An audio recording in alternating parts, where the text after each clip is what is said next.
ప్రతి విషయాన్ని కూడా అందరికీ అర్థమయ్యేలాగా వివరించాలని అనుకోవద్దు.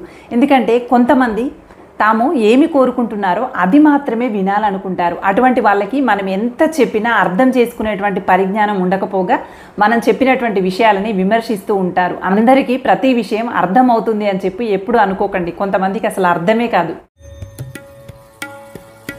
సంపద అనేది ఎప్పుడు వస్తుందో ఎప్పుడు పోతుందో చెప్పలేము. సంపద ఉన్నప్పుడు మన చుట్టూ అందరూ ఉంటారు, కానీ అదే సిరి సంపదలు మన దగ్గర లేనప్పుడు మనకు అందరూ దూరం అవుతారు. సంపదని మనం రక్షించుకోవాలి. జ్ఞానం మాత్రం మనం ఎలాంటి పరిస్థితుల్లో ఉన్నా గొడుగై రక్షిస్తూ వస్తుంది. ఆ జ్ఞానంతోనే నీ విలువని, నీ గౌరవాన్ని మళ్ళీ పెంచుకునేలాగా నిన్ను కాపాడుతుంది. అందుకని జ్ఞాన సముపార్జన కోసమై నిరంతరం పరితపిద్దాం. మంచి విషయాలు నేర్చుకున్నటకు మాత్రమే మన సమయాన్ని వెచ్చించే ప్రయత్నం చేద్దాం. ఎప్పుడు ఎవరినో ఒకరిని విమర్శిస్తూ కొంతమంది కనిపిస్తూ ఉంటారు. అనుకున్నది సాధించిన తర్వాత మీరు వెనక్కి తిరిగి చూస్తే మిమ్మల్ని విమర్శించిన వాళ్ళు అదే స్థాయిలో ఉండి మరొకరిని విమర్శిస్తూ కనిపిస్తూ ఉంటారు. అందుకని ఎప్పుడూ కూడా ఈ విమర్శించేటువంటి వాళ్ళ గురించి అధికంగా ఆలోచించకండి. మీ లక్ష్యాల గురించి మాత్రమే ఆలోచించండి. విమర్శించటమే లక్ష్యంగా పెట్టుకున్నటువంటి వాళ్ళ గురించి మనం ఆలోచించటం అవసరమంటారా? అనవసరమే కదా.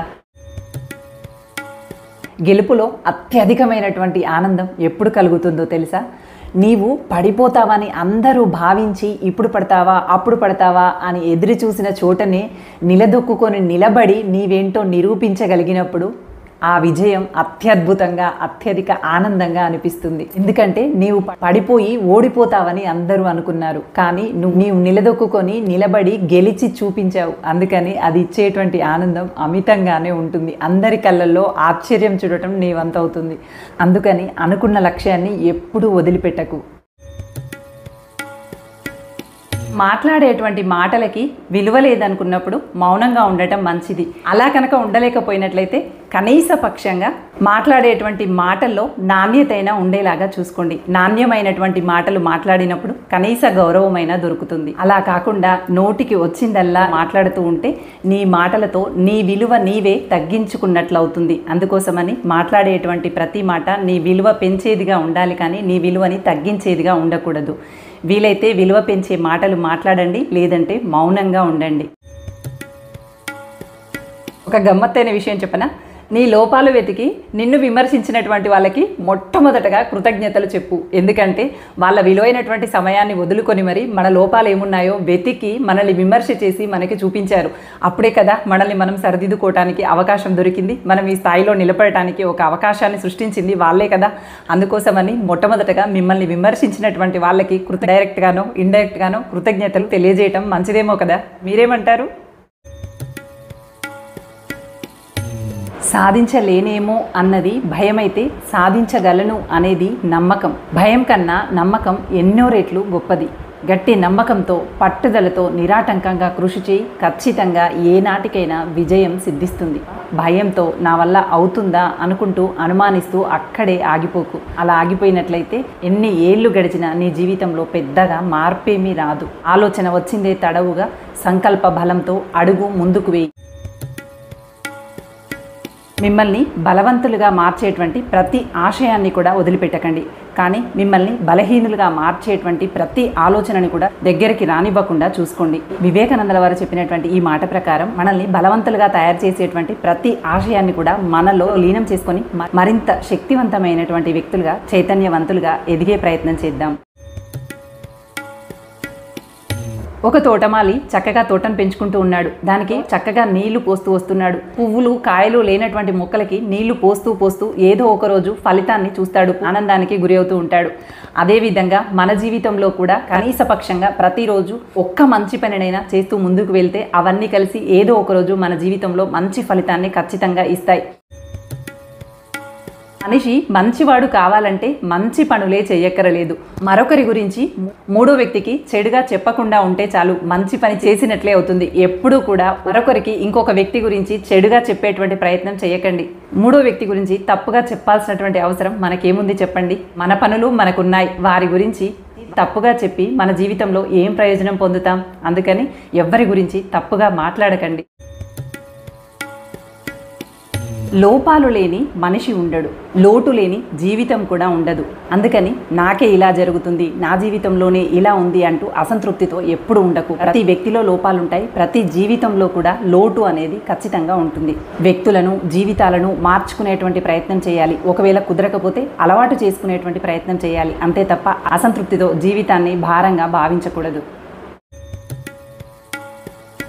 ప్రశాంతంగా నవ్వుతూ నిదైనటువంటి లోకంలో ఆనందంగా వస్తున్నటువంటి నీ పైన కొంతమంది మాటల దాడులు చేసి ఇలా ప్రవర్తిస్తారు. అలాంటి వాళ్ళని ఉద్దేశించి ఈ మినీ కవిత. నిశ్చలంగా నవ్వులు పులుముకొని నవ్వుతూ వస్తున్నటువంటి నీ ముఖాన్ని చూసి ఓర్వలేక మాటల తూటాలు విసిరి నీ నవ్వులు దొంగిలించి బాధని నీకు అతికించాలనుకుంటారు, నీ ఆనందాన్ని హరించాలనుకుంటారు. ఇవేవి కూడా నా ధ్యాన కవచం దాటి రావు సుమా. మరి మీరేమంటారు? ఈ జీవితం నీది. ఎవ్వరు నీతో వచ్చినా రాకున్నా నీ పని నువ్వు చేసుకుంటూ మాత్రమే ముందడుగు వేయి. నీకు నీవు మాత్రమే నిజమైనటువంటి బలమైనటువంటి తోడు అని ఎప్పటికీ మర్చిపోకు. సగం సమస్యలకి కారణం మనం ఆలోచించేటువంటి విధానం మాత్రమేనట.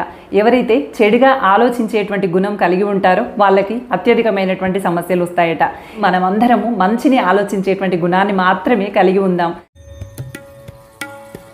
మీరు అందరూ ఉన్న ఒంటరిగా మిగిలిపోతున్నట్టుగా అనిపిస్తుందా? ఎవ్వరు మిమ్మల్ని అర్థం చేసుకోలేకపోతున్నారు, నేనెందుకు ఇలా అందరూ ఉన్న ఒంటరిగా మిగిలిపోతున్నాను అనిపించినట్లయితే ఒకసారి దానికి ఈ అంశాలు ఏమైనా కారణమేమో పరిశీలించుకోండి.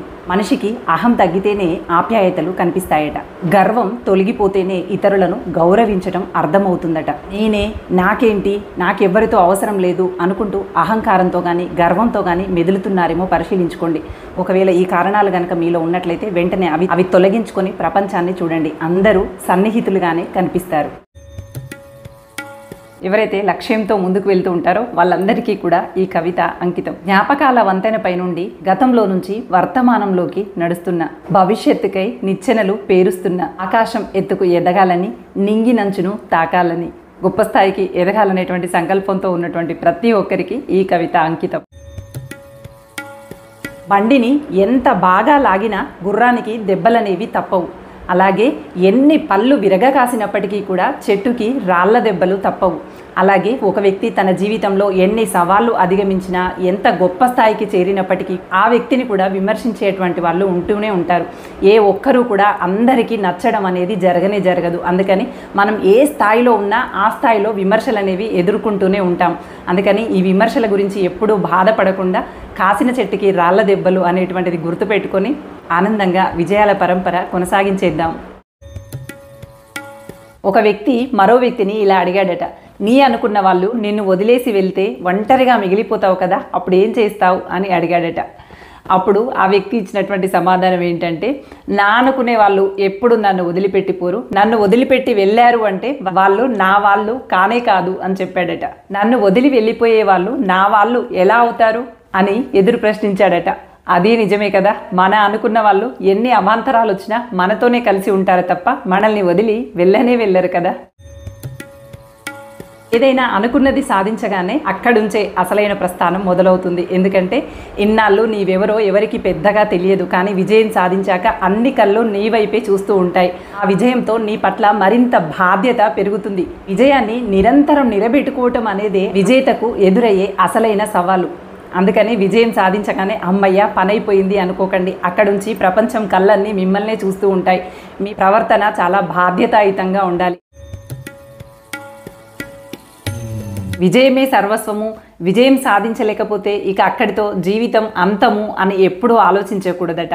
విజయాన్ని అపజయాన్ని రెండూ కూడా సమానంగా తీసుకోగలగడం అనేది నిజమైనటువంటి జీవితం, నిజమైనటువంటి విజయం. ఎవరైనా మిమ్మల్ని అవమానించారని బాధపడుతున్నారా? అవమానాలని సరిగ్గా వాడుకొని చూడు. అవే బలమైనటువంటి ఆయుధాలుగా మారి జీవితానికి గొప్ప విజయాన్ని తీసుకొచ్చి పెడతాయి. అవమానాలని వాడుకునే విధానం తెలియాలి, కానీ అవి మనల్ని విజేతలుగా నిలుపుతాయి. బంధాలు బాగుండాలన్నా, బలహీనపడాలన్నా మాటలు ప్రధాన పాత్రని పోషిస్తాయి. ఒకరు మాట్లాడుతున్నప్పుడు మరొకరు ఓపిగ్గా వినడం, ఆ మాటల పట్ల గౌరవాన్ని ప్రదర్శించడం అనేది బంధాన్ని బలపరుస్తుంది. ఒకరి మాటలకి ఇంకొకరు గౌరవాన్ని ఇవ్వడం అనేది అలవాటుగా మార్చుకోవాలి. ఇద్దరిలో ఏ ఒక్కరు నోరు జారుతున్నా క్రమక్రమంగా బంధం బలహీనపడుతుంది. బంధాలు బలపడటానికి బలహీనపడటానికి మాటలు ప్రధాన పాత్ర పోషిస్తాయి అని ఎప్పుడూ మర్చిపోకండి. కొందరి నిజస్వరూపాలు తెలిసినప్పటికీ కూడా నిలదీయాలని అనుకోవటం అన్నిసార్లు పనికిరాదు. ఎందుకంటే వాళ్ళు మంచి వాళ్ళు అని చెప్పుకోవటం కోసం మనపైనే నిందలు వేసే అవకాశం లేకపోలేదు. అలాంటి వాళ్ళని నిలదీసి మనమే నవ్వుల పాలవుతాం. అందుకోసమని ఇలాంటి మూర్ఖపు స్వభావంతో ఉన్నటువంటి వాళ్ళ నిజస్వరూపాలు తెలిసినప్పటికీ కూడా పాపం పండే రోజు వస్తుంది అని ఎదిరి చూడటమే కొన్నిసార్లు మంచిదేమో. కొంతమంది ఎక్కడ ఉన్నా ఎలాంటి వారితో ఉన్నా చాలా ఆనందంగా ఉంటారు. అంతేకాదు వాళ్ళు ఉన్న చోట అదొక రకమైనటువంటి ఆనంద వాతావరణం నెలకొని ఉంటుంది. మరికొంతమంది ఎంత సంతోషకరమైన వాతావరణంలోనైనా ఎలాంటి ఉత్తేజిత వాతావరణంలోనైనా చిరాకు పరాకుగా ఉంటూ ఉంటారు. అయితే ఎప్పుడూ ఆనందంతో ఉండేటువంటి వ్యక్తులు అవతల వాళ్ళలో ఉన్నటువంటి తప్పులని లోపాలని పట్టించుకోకుండా వాళ్ళతో సరదాగా సంతోషంగా వాళ్ళలో ఉన్నటువంటి మంచిని మాత్రమే చూస్తూ ఆనందంగా గడపగలుగుతారు. కానీ ఎవరైతే కోపంతో చిరాకుతో ప్రవర్తిస్తూ ఉంటారో వాళ్ళు ఎలాంటి వ్యక్తుల్లోనైనా మంచి వారిలోనైనా లోపాలను మాత్రమే వెతుకుతూ ఉంటారు. అందుకని వీళ్ళ కంటికి ఎప్పుడు అవతలి వాళ్ళలో లోపాలు తప్పులు మాత్రమే కనిపిస్తూ ఉంటాయి. అలాంటి వాళ్ళని మనం ఎక్కడికి తీసుకెళ్ళినా ఆనందంగా ఉండనే ఉండరు. అలాంటి వ్యక్తుల్లో మీరు ఎప్పుడూ ఉండకండి. ఎప్పుడు ఆనందంగా ఉంటూ నలుగురిని ఆనందపరిచే వ్యక్తులుగానే మనం ఉందాం.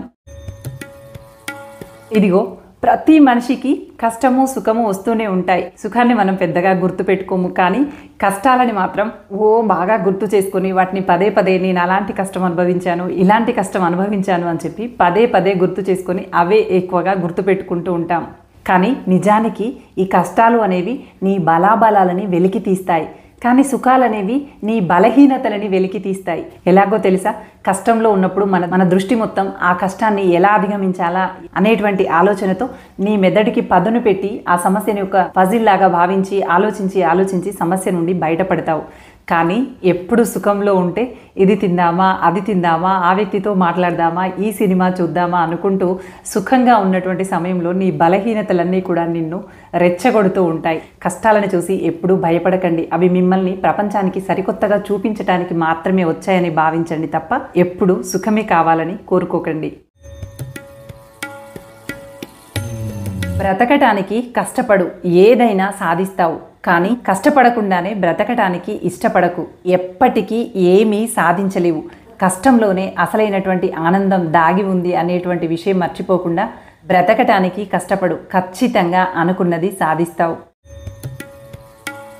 ఒక్కసారి మోసపోయారు అంటే సరే, బాగా నమ్మినటువంటి వాళ్ళు మోసం చేశారని అనుకోవచ్చు. కానీ ఒక అంశం తర్వాత మరొక అంశం, ఒక అంశం తర్వాత మరొక అంశం, చాలా విషయాల్లో మోసపోతూ ఉంటారు. ఇలా మోసపోతూ ఉన్నారంటే దాని అర్థం ఏంటి తెలుసా? మీకు మితిమీరినటువంటి ఆశ ఉంది అని అర్థం. మితిమీరినటువంటి ఆశ కలిగినటువంటి వాళ్ళు మాత్రమే ఎక్కువగా మోసాలకి గురి అవుతూ ఉంటారు. ఏది కూడా అంత తొందరగా మన దగ్గరికి రాదండి. దేనిపైన మితిమీరినటువంటి ఆశని పెంచుకోకండి. మీ మితిమీరినటువంటి ఆశే మోసం చేయాలనేటువంటి ఆలోచన కలిగిన వాడికి ఆయుధంగా మారుతుంది. ఒక్కసారి తెలిసి తెలియక మోసపోయామంటే అర్థం ఉంది. కానీ మోసం వెనక మోసానికి గురి అవుతున్నామంటే మనలోనే తేడా ఉంది అని గమనించుకొని మితిమీరినటువంటి ఆశకి అక్కడే ఫుల్ స్టాప్ పెట్టండి. లేదంటే మోసపోతూనే ఉంటారు, జీవితంలో వెనకబడుతూనే ఉంటారు. కాస్త జాగ్రత్త సుమా. కాలికి తగిలే ఎదురు దెబ్బలు మనిషి నెమ్మదిగా నిదానంగా నడవటాన్ని నేర్పిస్తాయట. కానీ జీవితంలో మనసుకి తగిలినటువంటి ఎదురు దెబ్బలు ఎలా బ్రతకాలో నేర్పిస్తాయట. అందుకని ఎదురు దెబ్బలు తగిలిన ప్రతిసారి బ్రతకటం నేర్చుకుంటున్నానని భావించండి. ఎదురు దెబ్బల నుంచి కూడా జీవిత పాఠాన్ని నేర్చుకునేటువంటి ప్రయత్నం చేద్దాం.